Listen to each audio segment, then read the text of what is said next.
Continuing now with The Final Days by Bob Woodward and Carl Bernstein.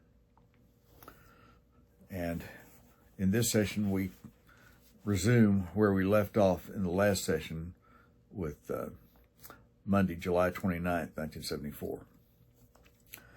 The Senators Mansfield, Scott, Byrd, and Griffin met quietly in the Capitol a few minutes after Warren's remarks to begin arrangements for the first trial of a president in 106 years. The basis of their conversation was a draft resolution defining the rules and procedures. There were also the matters of tickets for the galleries, television coverage, and the duties of the Senate Sergeant-at-Arms. Senator Scott's aide, Ken Davis, had been working directly with the networks and was pleased that so far the preparations had escaped public notice, except for a one-sentence reference in Newsweek. When Scott left the meeting, he walked to his office to talk with John Rhodes. The House Minority Leader was grim. The situation was deteriorating rapidly, he said. It was possible that the vote for impeachment would be upwards of 300 out of 435. Rhodes had still not committed himself publicly. His press secretary, Jay Smith, had recently given him a 13-page memo that dealt with the politics of the situation. It pointed out, among other considerations, that Rhodes stood to lose his position as Minority Leader if he voted for impeachment. "You left one thing out," Rhodes had told him. "How the hell are we going to put the wheels back on the Republican Party after this is over?" In an attempt to slow the stampede, Rhodes was setting up informal rap sessions with GOP congressmen over the next few days. The old idea of a pro forma vote in the House to hurry the issue over to the Senate was gaining ground, he told Scott. Scott and Rhodes reviewed the most recent defections. There was serious erosion among conservatives. That morning, Howard Phillips, Nixon's former director of the House of Economic Opportunity, had announced the formation of a group called Conservatives for Removal of the President. And John M. Ashbrook, the conservative Ohio Republican congressman who had unsuccessfully sought the party's presidential nomination in 1972, had announced that he now favored impeachment.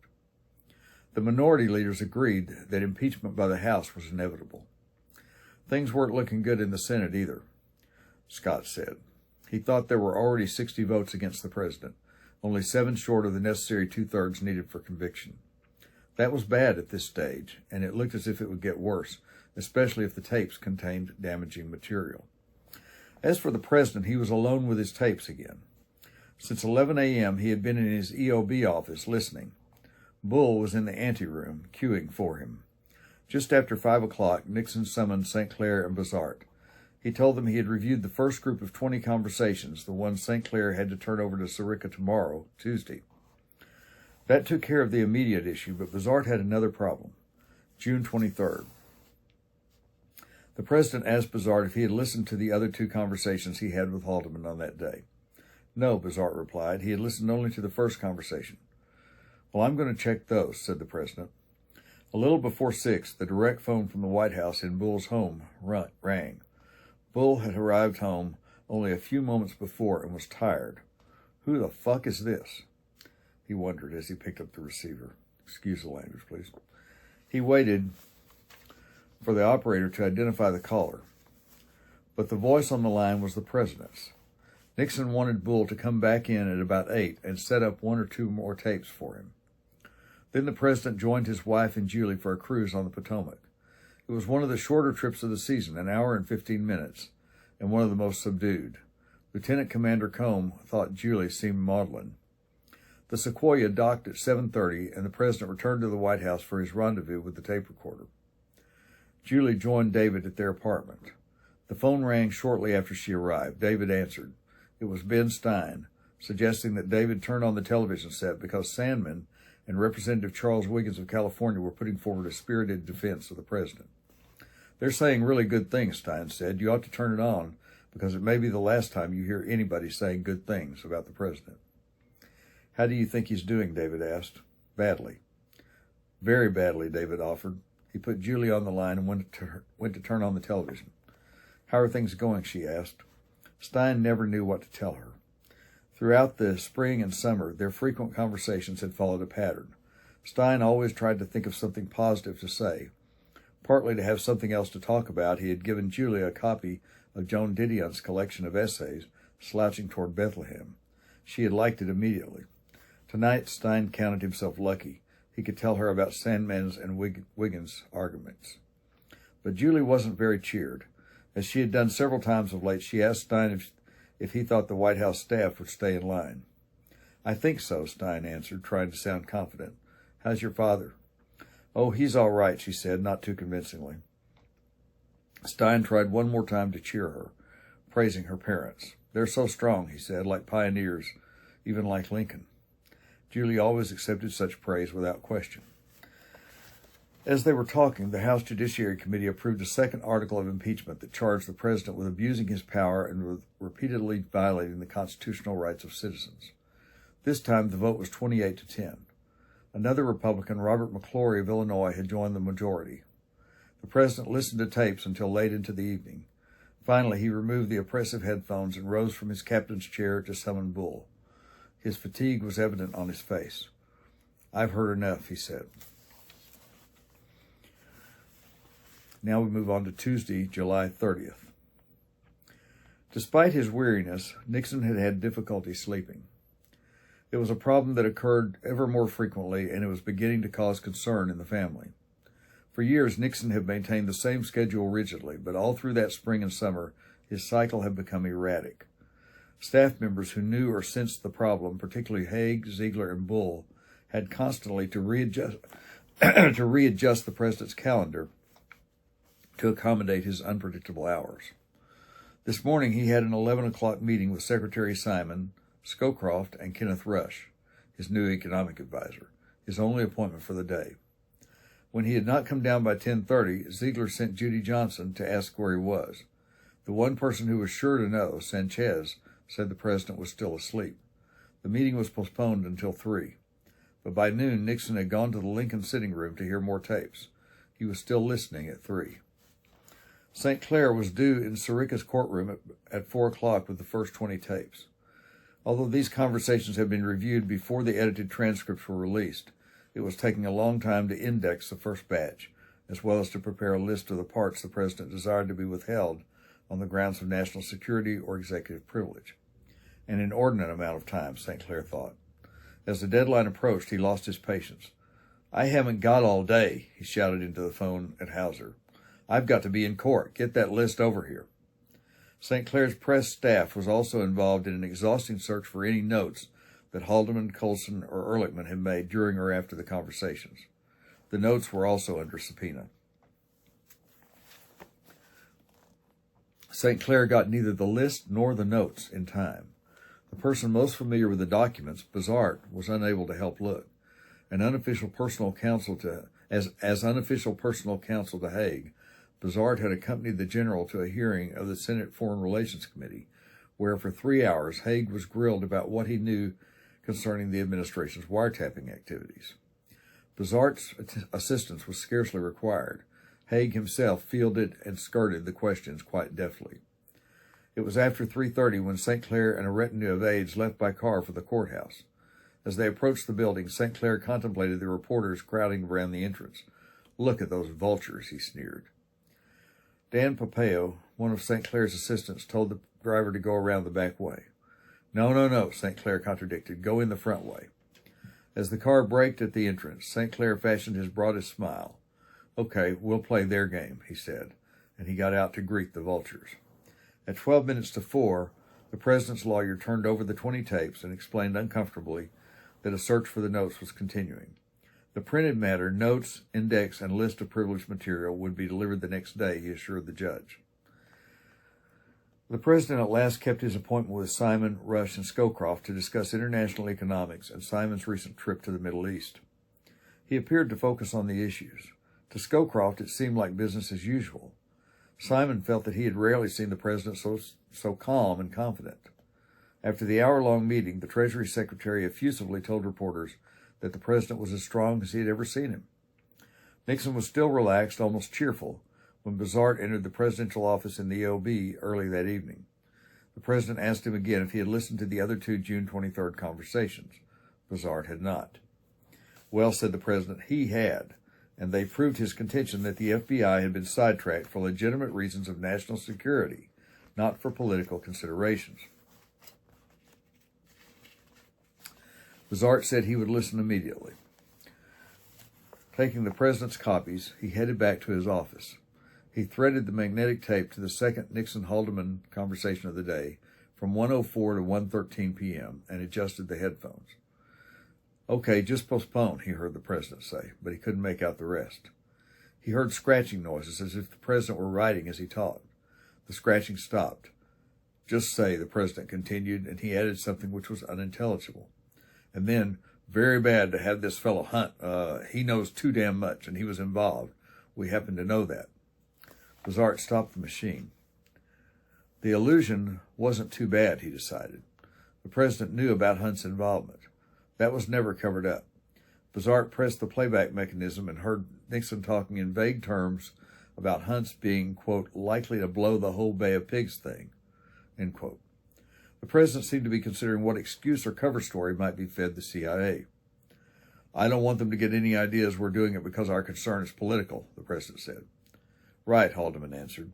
"And at the same time, I wouldn't tell them it is not political." "Right." Was that what he had heard? Bizart rewound the tape and listened again. Yes.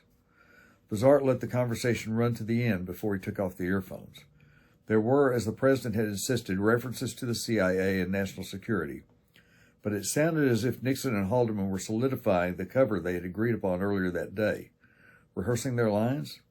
Bizart went to the next Nixon and Haldeman conversation, an EOB meeting that took place between 2:20 and 2:45 that afternoon. It was elliptical, but it also implied strongly that the CIA was being used to stop the FBI for political reasons. Bizart put the headphones down and walked back to the president's office. "Now, doesn't that clarify it?" Nixon asked as Bizart walked in. "No." The two conversations made things worse. Nixon insisted. They demonstrated that national security purposes were real. "The tapes don't show that," Bizart replied. They make it clear that the security business was the cover story." "I know what I meant," the president almost shouted, "and regardless of what's on the tapes, it was done for national security reasons." "What were they?" The president didn't really reply. Bizart repeated his conclusion. The two men stared at each other. Finally, Nixon broke the silence. "I disagree," he said emphatically, and he walked out of the room. Bizart collected himself slowly. As he walked down the hall to his office, he thought about how many times he had gone home from work and told his wife, "I think the president thinks if he can convince me, everything will be okay." There was no convincing the lawyer this time. More certain than ever that the June 23rd conversations were fatal, he called St. Clair.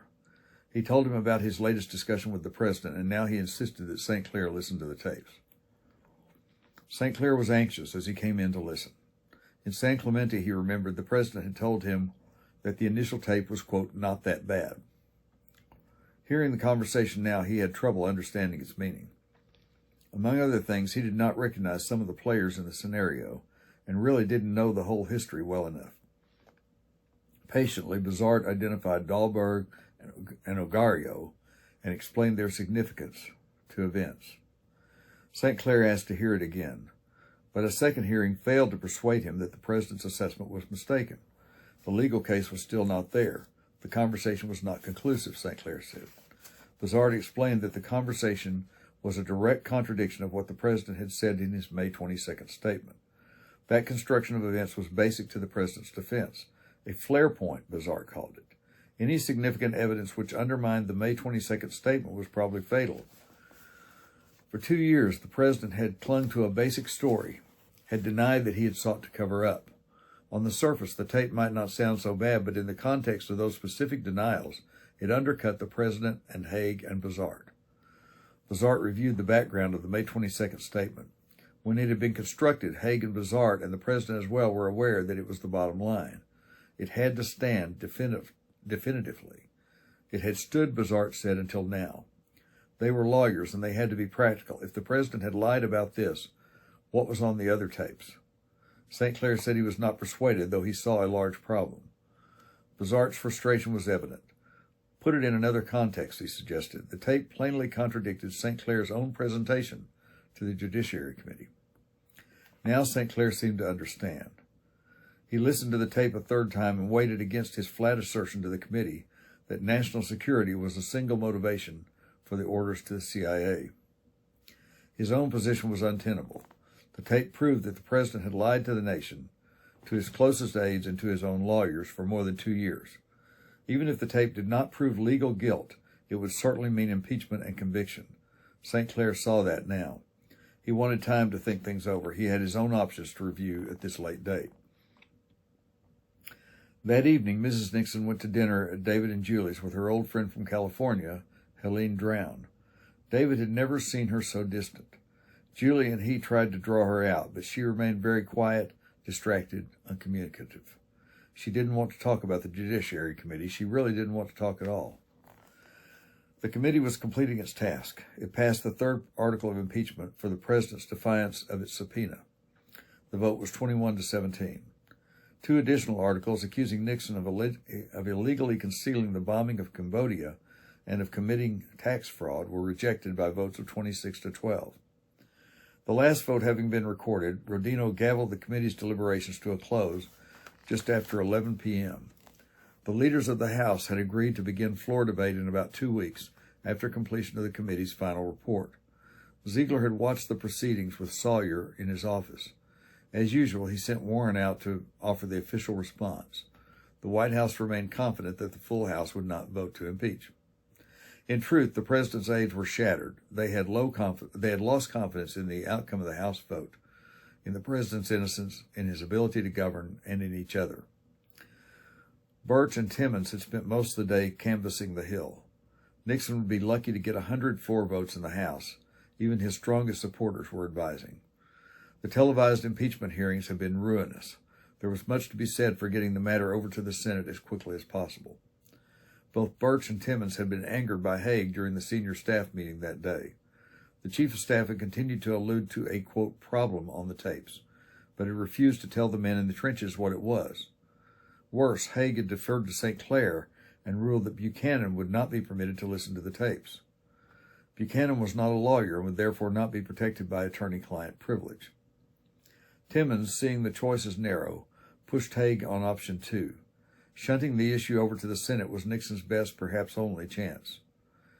Timmons tried to extract a promise that the general would take the proposal to the president. At last, Haig agreed. And now on to Wednesday, July 31st. In the morning, St. Clair met on the Hill with the Chowder and Marching Society, a group of Republican congressmen regarded as friendly by the White House. Congressman Nixon was a charter member when the club was formed in 1949. St. Clair was coming to grips with the fact that the president's defense was more a political than a legal battle. It was a rough session. Chowder and Marching's members were under pressure from their constituents. They seemed to place the blame on St. Clair as much as on the president. Finally, Tom Railsback came to St. Clair's defense. The lawyer, he stated, had done an excellent job on a tough case. St. Clair left shaken. The last 24 hours had been brutal.